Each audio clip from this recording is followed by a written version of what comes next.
Love coming from the least expected. Chapter 1. I had never once thought that I would one day be hooking up with someone. As a conservative woman, I dated my husband for 2 years before finally losing my virginity to him on the night of our wedding. Am I really doing this? The guy in front of me was extremely handsome even though he was in a drunken stupor. He was my husband's best friend with whom he had grown up together. I had given up something as precious as my virginity to my husband. And what did the asshole do? He cheated on me. To make matters worse, he did it with his friend's young admirer. Of all people, it would only be fair for me to have an affair with someone else behind his back as well. So, while he was out chatting up other women, I was here seducing his best friend. An eye for an eye. Christopher was so drunk that he barely recognized me, taking me as one of his impressionable fans. Unable to pass up such an easy chance, he took my hand and led me to his hotel room. He pressed his warm body against mine as soon as he had shut the door, the smell of his cologne invading my senses. Christopher had the type of charming appearance that made him look like a mischievous playboy but had the personality of a strong, domineering man hidden underneath his good looks. "You here alone?" he whispered in a deep and husky voice. "I'm with you now, aren't I?" I glanced up at him, meeting his half-lidded stare. I noticed how his eyes curved into the shape of a crescent moon when he smiled and how pretty his eyelashes were. "Actually, this isn't too bad." As he let out a chuckle, his fingers brushed against my face and eventually wandered down to my collarbones, sending a shiver down my spine. There was a valid reason why he had so many girls falling head over heels for him. "Nope. Not completely. What are you talking about?" I knew that this wasn't the point, but I was curious. At the same time, I was worried that he would lose interest in me after I asked him the question. Fortunately, he didn't seem to mind my curiosity. He bent down and grabbed a hold of my legs to effortlessly lift me up in a bridal carry. "I'm not with you until I'm inside of you," he said with a grin. Huh? I blinked dullishly for a few seconds before finally getting it. His bright laughter ringing in my ears as he placed me atop the bed. I wasn't sure if I was blushing because I felt embarrassed for falling for the joke or because I was shy. He leaned over me, rubbing his face against my skin and leaving absent-minded kisses on my ear. A little sensitive, I flinched and ducked my head. "Uncomfortable? Would you let go of me if I was?" "Nope." "Then why did you ask?" I retaliated in irritation. His fingers tapped on my lips lightly before tracing down my neck, slowly unbuttoning my shirt. Before long, my breasts were exposed to him. I saw his hands falter and his breath quicken at the sight before him. The movements of his chest rising and falling were so rapid that his shirt was on the verge of bursting open. "Because I respect your feelings," he tossed out nonchalantly. I resisted the urge to roll my eyes. "If you respect my feelings, then why won't you let go of me? Pleasure is a feeling, but whether or not I let go of you is my choice to make." So, I didn't understand his logic. If I hadn't known him before tonight, I would have thought that I had accidentally hooked up with a psychopath. Right then, he took off his shirt to reveal a firm upper body with a toned six-pack. His skin was fair, but his body reminded me of those hot, beefy Hollywood actors. Abruptly, my breath hitched in my throat. "So, I'll take note of your reactions to see if you feel good and go with the flow from there on out." I was rendered speechless. Then I felt Christopher's hand slowly move up my leg, lifting my skirt up and touching the inside of my thighs. I instinctively tried to close my legs, but his knee slid in between them before I could do so. He proceeded to kiss me fiercely, starting with my lips and moving all the way down my neck. My breathing quickened, flames licking at me from the inside. "Did you just take a shower?" he asked all of a sudden. "You smell like milk soap. Don't shower next time, I'd prefer your natural scent." "I have body odor. I doubt you'd like me if I didn't shower." Of course. It was a joke. and I merely wanted to see his reaction. He immediately froze, his lips still pressed to my stomach in the middle of a kiss. I thought that he was going to kick me out the very next second. Instead, he lifted his head to give me another disarmingly charming smile. Then, he gripped my waist and pulled me toward him in one swift movement. In the blink of an eye, I felt the sharp pain of his length filling me up, and my arms grabbed onto him reflexively. He seemed happy with my reaction, gazing at me warmly as he firmly held the back of my head in place so that he could kiss me. The repetitive movements of his hips were hurting me, and I must have accidentally scratched his back out of sheer pain. Despite that, he didn't even flinch, merely lowering me back onto the bed and pausing briefly to ask, "Are you nervous?" When I replied no, he nibbled at my lips. "Then loosen up. I feel quite loose already, though." He let out a bark of laughter. "Then I must be too big for you." While I was rolling my eyes in exasperation, he added, "Right." However, before I could ask what he was talking about, he suddenly picked up his pace. I cried out in pain, my vision growing blurry with tears. I was grateful that we were in a 5-star hotel with soundproof walls.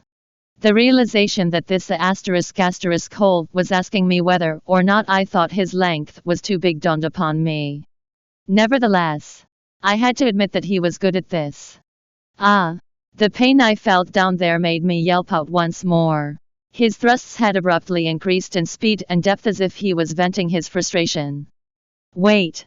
Stop." I tried to push him away. "You didn't put on a condom." "I can't stop." He bit down on my neck, his movements growing even more powerful and desperate than before. After what seemed like an eternity, I finally collapsed onto his sweaty body, completely drained of all energy. Just like that, I drifted off to sleep. When I finally came to, the sun hadn't risen yet. He was lying next to me with his face buried in my hair and his arm thrown over my shoulder, sleeping soundly as he used my body as a human pillow. I should probably tell him that I also shampooed my hair.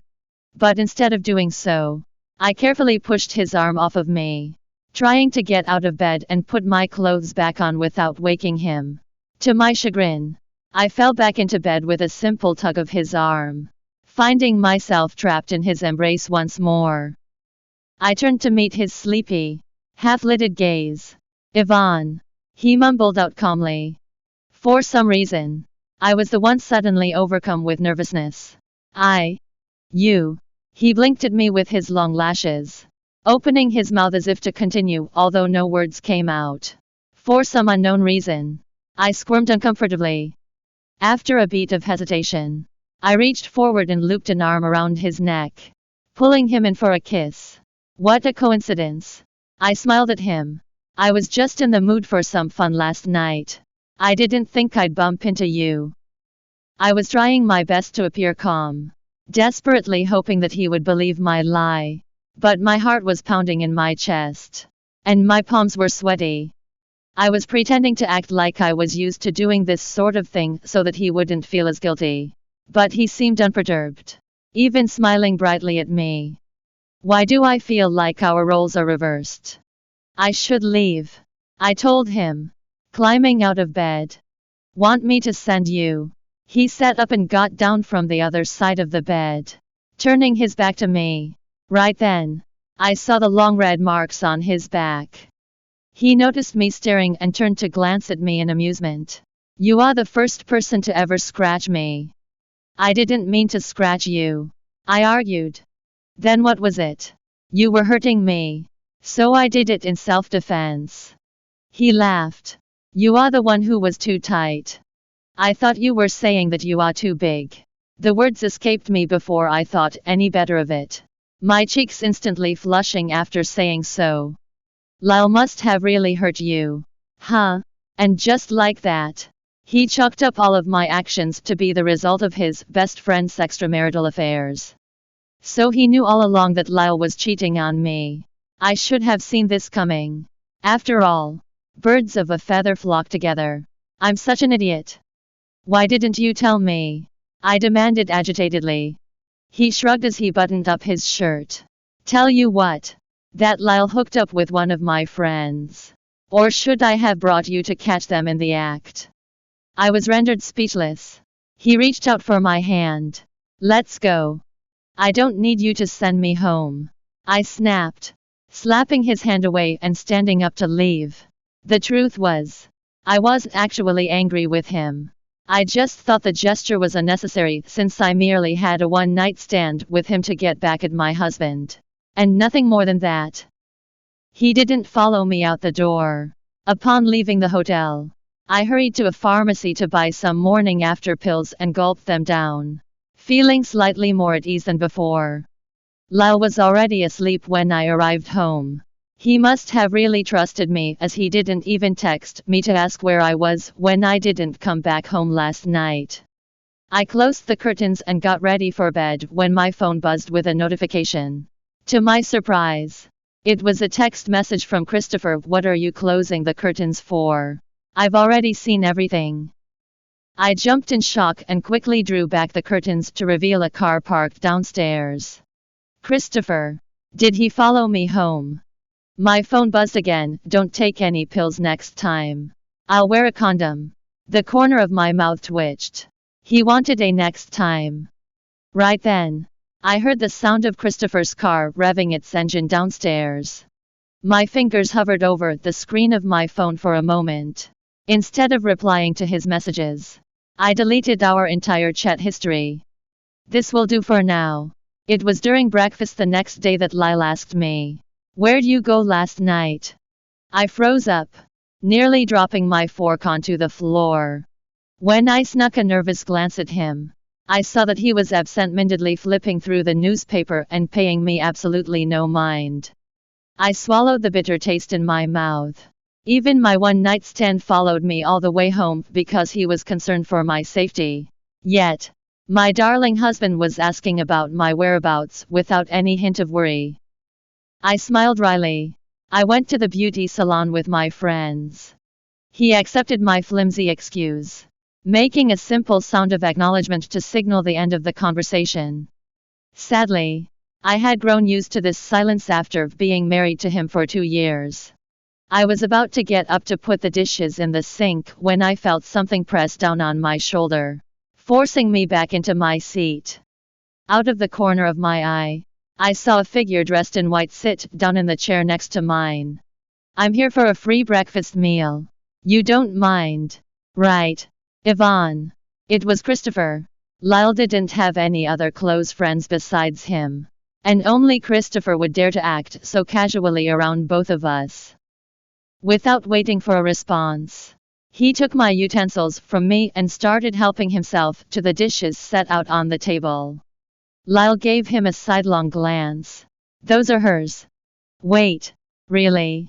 Here you go, Yvonne." Christopher casually handed them back to me.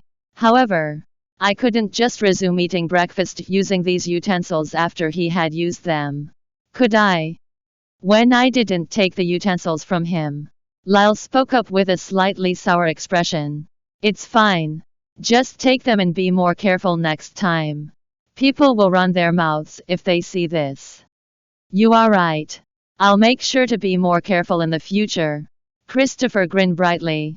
"You have to be careful too, Yvonne. If he eats another woman's food, that would mean he's cheating on you." He then gave me a playful wink.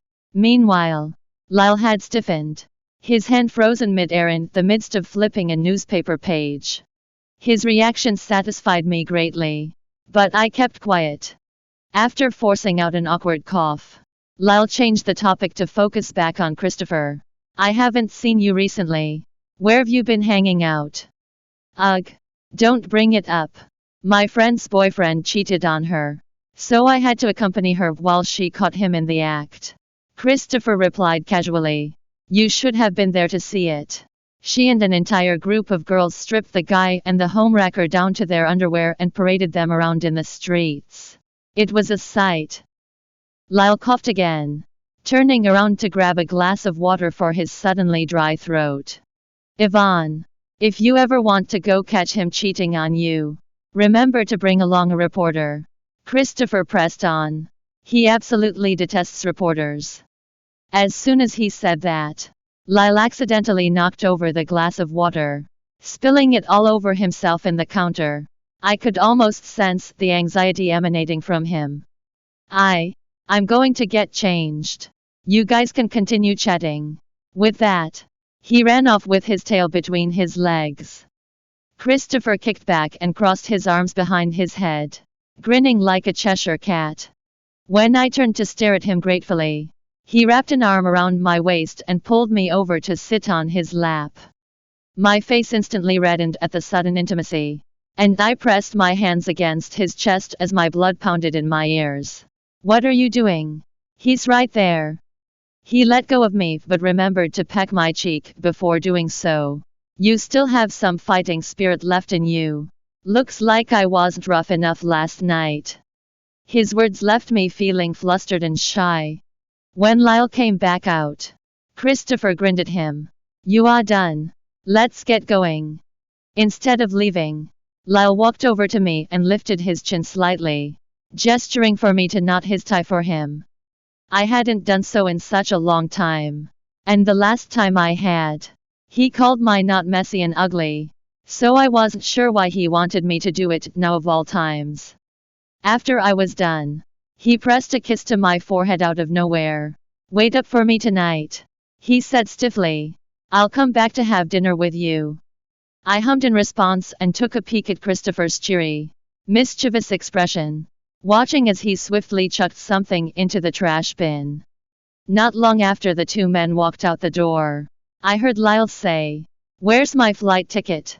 I thought I had it on me." "Maybe you lost it," Christopher replied.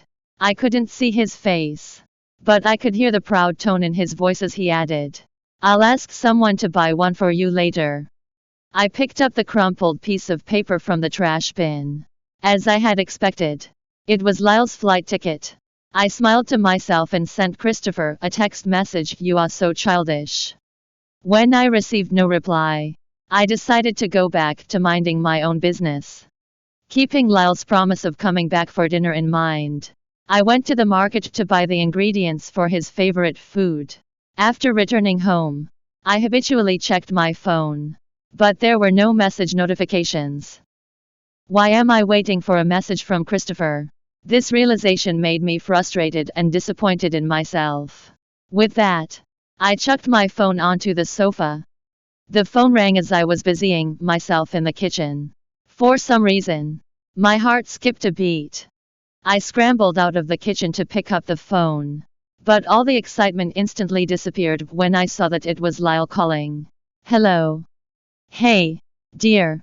I have a meeting tonight, so you don't have to wait up for me. Remember to sleep early after dinner. All right. Good girl." With that, he hung up the call without even giving me a chance to respond. I scoffed. A meeting? Like a hands-on, private meeting in a hotel room somewhere.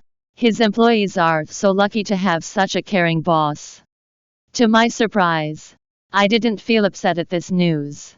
I checked my phone again, but there were still no new messages. I couldn't help but start wondering if I had acted too harshly toward Christopher this morning and pissed him off. Did my text message cause some sort of misunderstanding? Just as I was debating over whether I should call him to clear things up, the doorbell rang. My mind blanked. Didn't Lyle say that he'd be busy tonight? Why is he suddenly back home? When I opened the door, an unexpected guest leaned against the doorway. The golden rays of the sunset highlighted his handsome features, making him look like a Prince Charming who had come right out of a fairy tale. My attention was drawn to the multiple red marks on his neck. "Sorry. Looks like I've grown addicted to the smell of your milk soap and couldn't bear to let you go," he teased. "Are those the hickeys that I left behind?" I felt my face grow warm. He tried to slip past me into the house, but my arm shot out to block his way. "He's not at home," I told him in a warning tone. But what I really meant to say was, "Please leave." Pretending not to catch my drift, he insisted, "It's fine. I'll just wait for him. Then wait outside. I pushed him back. But he took the chance to grab hold of my wrist and pull me closer toward him. I found myself almost face to face with him with barely a hair's breadth of distance between us. Startled, I stumbled backward into the house. However, he seized this chance and dashed into the house, catching me before I could lose my footing and closing the front door behind him. As an uneasy feeling settled in my gut, I tried to open it. He then proceeded to corner me against the door with his front pressed to my back. "You like this position?" I asked, not budging an inch. He leaned down, his warm breath tickling my neck as he muttered, "No, this kind of position is reserved for immature, dumb girls. That's not what you are." "Then what am I?" My interest piqued. I turned around to face him. "Kiss me, and I'll tell you," he said with a smirk. He held his cheek out and tapped it with a finger. I tried to push him away, but I was no match for his strength. It felt like I was pushing against a wall made out of steel. "You need to go. He's coming back soon." That was a lie. There was no way that Lyle was coming home this early tonight. I just wanted to prevent this spark between us from developing into something much more dangerous. However, Christopher seemed unbothered, leaning in to kiss me. When I turned my face away, he naturally moved to kiss my cheeks, slowly moving down to my neck. He hasn't even started on his dinner eat. There's no way he would be coming home so soon. So he knows. Thanks for listening to the Bravonovel audiobook. Welcome to download the Bravonovel app. Read the novel Love Coming from the Least Expected online and get the latest updates.